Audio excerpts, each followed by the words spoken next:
सम्पूर्णमा नमस्कार। म आज इङ्ग्लिसमा आएको एउटा नयाँ अपडेटको बारेमा जानकारी दिन गइरहेको छु।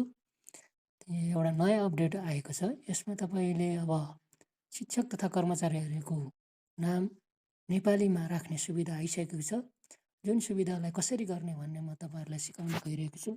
आउनुहोस् त्यतातिर लगाउँ। अब तपाईँहरूलाई मैले यो इमेज लगइन गर्ने कुराहरू मैले सिकाइराखिनँ। तपाईँहरूले इमेज लगइन गर्न सक्नुहुनेछ। अब इमेज लगइन गरिसके पछाडि तपाईँले टिचर एन्ड स्टाफ बटनमा जानुपर्ने हुन्छ। टिचर एन्ड स्टाफ बटनमा गइसके पछाडि टिचरको गर्ने कि स्टाफको गर्ने सम्पूर्ण टिचरहरूको नेपालीमा नाम अपडेट गर्नुपर्ने हुन्छ। अहिले सम्पूर्ण टिचरहरूको अथवा स्टाफहरूको गर्नुपर्ने हुन्छ। म एकजना टिचरको तपाईँलाई डेमोको रूपमा देखाउन गइरहेको छु। तपाईँले त्यहाँ गएर लोड गरेर तपाईँले लोड गर्नुहोस्। त्यस पछाडि टिचर एन्ड स्टाफ बटनमा टिचरको मैले गरेर एउटा डेमो गर्न गइरहेको छु। अब एक्सन बटनमा जानुहोस्। एक्सन बटनमा गइसकेपछि एडिटमा जानुहोस्।